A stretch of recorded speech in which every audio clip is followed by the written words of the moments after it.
Hello, my dear children. Welcome to Easy Maths Institute. ഇന്ന് നമ്മൾ പഠിക്കാൻ പോകുന്നത് 10th സ്റ്റാൻഡേർഡിലെ റിയൽ നമ്പേഴ്സ് ചാപ്റ്റർ 1 റിയൽ നമ്പേഴ്സിലെ ക്വസ്റ്റ്യൻ നമ്പർ 3 ആണ്. ഈ ക്വസ്റ്റ്യൻ വളരെ സിമ്പിളായിട്ട് നമുക്ക് പഠിക്കാം. എന്താണ്? Find the LCM and HCF of the following integers.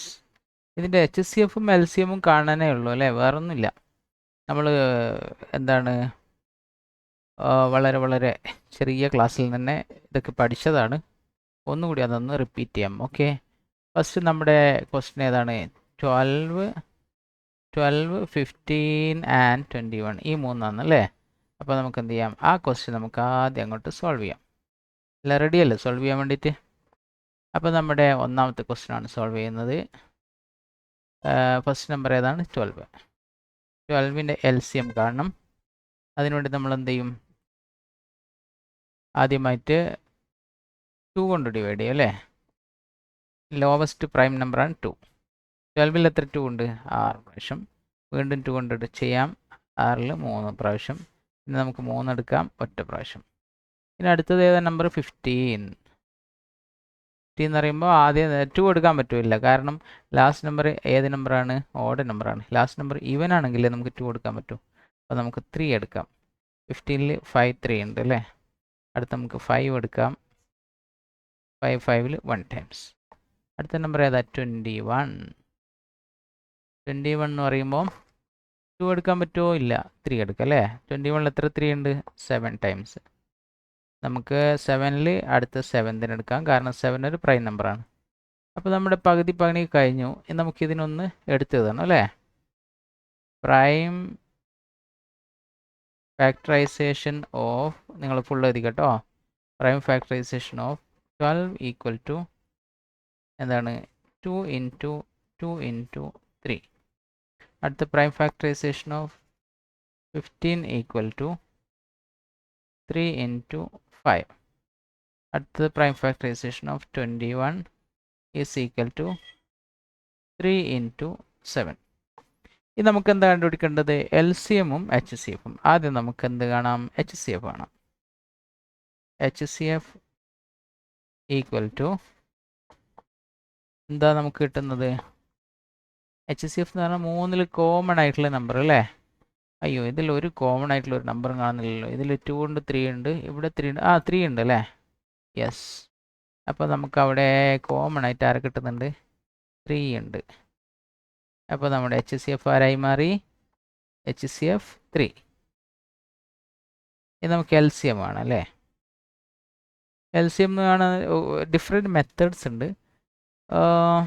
Easiest method എനിക്ക് തോന്നുന്നത്, പക്ഷെ നമ്മുടെ ഈ HCF കണ്ട ഒരു നമ്പർ ഇല്ലേ 3, അതിനെ ഫസ്റ്റ് അങ്ങോട്ട് എഴുതുക. ബാക്കി എല്ലാ നമ്പറിനും അതേപോലെ എഴുതുക. ബാക്കി ആരൊക്കെയുള്ളത്? 2 2 പ്രാവശ്യം ഉണ്ട്. പിന്നെ ആരുള്ള 5 ഉണ്ട്, 7 ഉണ്ട് അല്ലേ. Equal to 3 into 2 6, 6 into 2 12, 12 into 5 60, 60 into 7 420. അത് നമുക്ക് ആരൊക്കെ കിട്ടി? HCF കിട്ടി, LCM കിട്ടി. നമുക്ക് എന്ത് ചെയ്യാം? രണ്ടാമത്തെ ക്വസ്റ്റ്യൻ സോൾവ് ചെയ്യാം അല്ലേ. എല്ലാവരും ആരെങ്കിലും ചാനൽ സബ്സ്ക്രൈബ് ചെയ്യാൻ മറന്നു പോയിട്ടുണ്ടെങ്കിൽ നിങ്ങളൊന്ന് സബ്സ്ക്രൈബ് ചെയ്തോളൂ. ഓക്കെ, നല്ല നല്ല അടിപൊളി ക്ലാസ്സുകൾ നിങ്ങൾക്ക് കിട്ടുന്നതാണ്. ഇത് നമ്മൾ ചെയ്യാൻ പോകുന്നത് രണ്ടാമത്തെ ക്വസ്റ്റ്യൻ സോൾവ് ചെയ്യാണ്.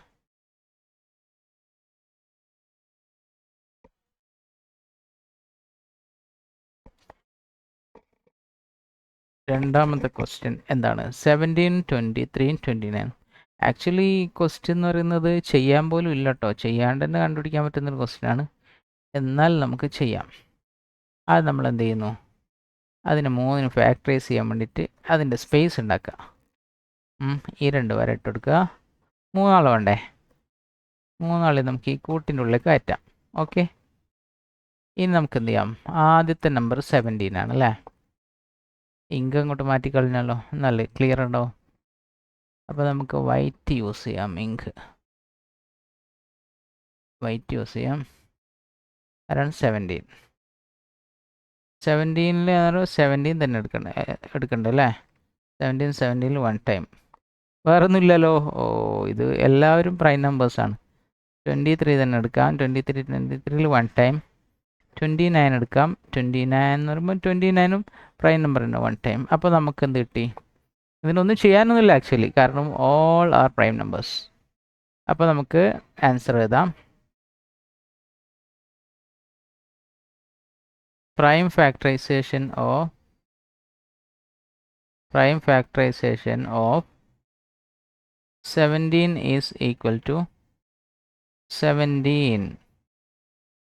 ഓക്കെ, ഒരു 1 കൂടി എഴുതിക്കോ വേണമെങ്കിൽ, കാരണം ഒന്നും ഇല്ലാണ്ട് നോക്കുമ്പോൾ എന്താണ് അതിന് പേടിയാവില്ലേ? അപ്പോൾ നമുക്കൊരു 1 എഴുതിക്കളയാം, ഒരു പേർ വേണ്ടേ.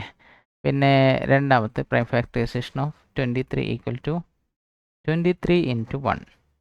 prime factorization of 29 is equal to 29 into 1. നമുക്കിനി ആരെ കണ്ടുപിടിക്കണം? HCF കണ്ടുപിടിക്കണം അല്ലേ? HCF ഈക്വൽ ടു ആരാണ് ഇതിൽ കോമൺ ആയിട്ടുള്ളത്? 3ൽ കോമൺ ആയിട്ടുള്ളത് 1 ആണല്ലേ? ആക്ച്വലി നമ്മൾ ഈ 1 എഴുതിയിട്ടില്ലെങ്കിൽ നമ്മൾ വിചാരിക്കും എവിടെ ഇതിൻ്റെ HCF കാണാനൊന്നുമില്ലല്ലോ. HCF 0 എന്നൊന്നും എഴുതി കളയരുതേ, അവിടെ 1 എഴുതണം കേട്ടോ നിർബന്ധമായിട്ടും. അപ്പോൾ നമുക്ക് HCF കിട്ടി. എന്താ കിട്ടിയത്? 1. ഇനി നമുക്ക് ആരെ കാണണം? LCM ഈക്വൽ ടു എന്താണ്? LCM എന്ന് പറഞ്ഞാൽ എല്ലാ നമ്പേഴ്സിനും ഇങ്ങോട്ട് എടുത്തത്, കോമൺ ആയിട്ടുള്ള നമ്പറൊന്നുമില്ല, 1 ആണ്. 1 എഴുതിയാലും ഇല്ലെങ്കിലും സെയിം എഫക്റ്റ് ആണ്. എന്നാൽ നിങ്ങൾക്ക് മനസ്സിലാൻ വേണ്ടി എഴുതാം. ആദ്യം HCF അങ്ങ് എഴുതി, ബാക്കി എല്ലാ നമ്പേഴ്സിനും എടുത്ത് എഴുതാം. 17 ഇൻറ്റു 23 ഇൻറ്റു 29. അപ്പോൾ നമുക്ക് എത്ര കിട്ടും അറിയോ? 17 ഇൻറ്റു 23 ഇൻറ്റു 29 എന്ന് പറയുമ്പോൾ നമുക്ക് കിട്ടും 11,339 കിട്ടും. അപ്പോൾ നമ്മുടെ രണ്ടാമത്തെ ആൻസർ വളരെ സിമ്പിളായിട്ട് നമ്മൾ കണ്ടുപിടിച്ചു. ഇനി നമുക്ക് എന്ത് ചെയ്യാം? മൂന്നാമത്തെ ക്വസ്റ്റ്യനിലേക്ക് പോവാം. നിങ്ങൾ 10th സ്റ്റാൻഡേർഡ് സ്റ്റുഡൻസ് ആണല്ലേ?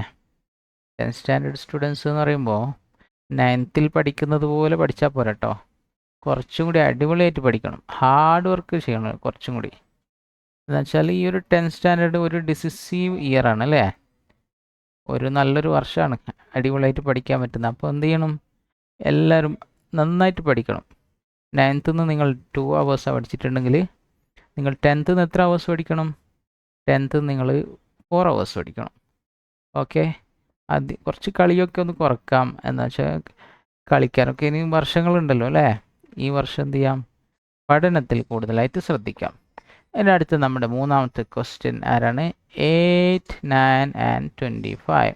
വെരി സിമ്പിൾ ക്വസ്റ്റ്യൻ കേട്ടോ. ആദ്യം 8 ഇവിടെ 9, ഇതിനെ നമുക്ക് 25 ഇടാം. അത് നമുക്ക് 8നെ ചെയ്യാം അല്ലേ? ഏത് നമ്പർ എടുക്കും? 2 എടുക്കും. 2 8ൽ 4 ടൈംസ്, അഗെയിൻ 2 എടുക്കുന്നു. 4ൽ 2 ടൈംസ്, അഗെയിൻ 2 എടുക്കുന്നു, 1 ടൈം. ഇവിടെ 9 എന്ന് പറയുമ്പോൾ 2 എടുക്കാൻ പറ്റില്ലല്ലോ, 3 എടുക്കാം. 9ൽ 3 ടൈംസ്, പിന്നെയും 3 എടുക്കാം. 3ൽ 1 ടൈം, അത് കഴിഞ്ഞു. ഇവിടെ 5ൽ എടുക്കാൻ പറ്റുക, 3 പറ്റില്ലല്ലോ, 3ൻ്റെ ടേബിൾ 25 ഇല്ലല്ലോ. 5ൽ 5 ടൈംസ് പോകും അല്ലേ? 25ൽ വീണ്ടും 5 എടുക്കാം, 1 ടൈം. അപ്പോൾ നമുക്ക് എന്ത് ചെയ്യാം? ഇങ്ങോട്ടേക്ക് മാറ്റിയത് അല്ലേ? Prime factorisation of 8 equal to 2 into 2 into 2. ഇനി അടുത്തെന്താ? Prime factorisation of 9 is equal to 3 into 3. അടുത്തവരാണ് prime factorisation of 5 is equal to not 5, 25. 5 into 5. അപ്പോൾ നമുക്ക് ഇവിടുന്ന് ആരെ കാണണം? HCF ആണ് അല്ലേ? HCF ഈസ് ഈക്വൽ ടു ആരാണ് ഇവിടെ കോമൺ നമ്പർ ഉള്ളത്? അയ്യോ, കോമൺ നമ്പർ ഒന്നും കാണുന്നില്ലല്ലോ. എന്ത് ചെയ്യും? ഞാൻ പറഞ്ഞത് ഓർമ്മയില്ലേ? കോമൺ നമ്പർ ഇല്ലെങ്കിൽ നമ്മൾ ഈ 1നെ ഇവിടെ എടുത്തെഴുതണം. ഓക്കെ, എല്ലാത്തിനും കൂടി ഒരു 1 ഉണ്ടല്ലോ, ആ 1നെ നമ്മളിങ്ങോട്ട് എടുത്തെഴുതണം. ഓക്കെ, കാരണം അല്ലെങ്കിൽ നമ്മൾ HCF ഇല്ലാന്ന് കരുതി പോകും. 0 ഇട്ടേക്കരുത് കേട്ടോ. 1 ആയിരിക്കും HCF, ഒന്നും ഇല്ലെങ്കിൽ 1. അപ്പം നമുക്ക് HCF എത്രയാണ്? ആൻസർ 1. ഇനി LCM ആണ് അല്ലേ? LCM equal to 1 into HCF നമ്മൾ ആദ്യം അങ്ങോട്ട് എഴുതി. ഇത് എഴുതണമെന്നില്ലേ, നിങ്ങൾക്ക് മനസ്സിലാവാൻ വേണ്ടിയിട്ട്, കാരണം നിങ്ങൾക്ക് പിന്നീട് ഒരു കൺഫ്യൂഷൻ വരണ്ടെന്ന് കരുതിയിട്ടാണ്. 1 ഇൻറ്റു പിന്നെ ബാക്കി എല്ലാ നമ്പേഴ്സിനും എടുത്തത് എത്ര പ്രാവശ്യം 2 ഉണ്ട് 3 പ്രാവശ്യം. എത്ര 3 ഉണ്ട് 2 പ്രാവശ്യം. എത്ര 5 ഉണ്ട് 2 പ്രാവശ്യം അല്ലേ 55 അല്ല 5 5 ഇൻറ്റു 5 ആണ് ഈസ് ഈക്വൽ ടു അപ്പോൾ 2 into 2 4 4 into 2 8 8 into 3 24 24 into 3 72 72 into 5 360 360 into 5 equal to 1800. Okay 1800. അപ്പോൾ നമുക്ക് എന്ത് കിട്ടി HCFും കിട്ടി നമ്മുടെ LCMനും കിട്ടി. നമ്മുടെ ആൻസർ ഫിനിഷ് ആയി അല്ലേ. മൂന്നാമത്തെ വളരെ സിമ്പിൾ അല്ലേ. നമുക്കിനി എന്ത് ചെയ്യാം 4ാമത്തെ ക്വസ്റ്റ്യനിൽ കാണാം. ഓക്കെ.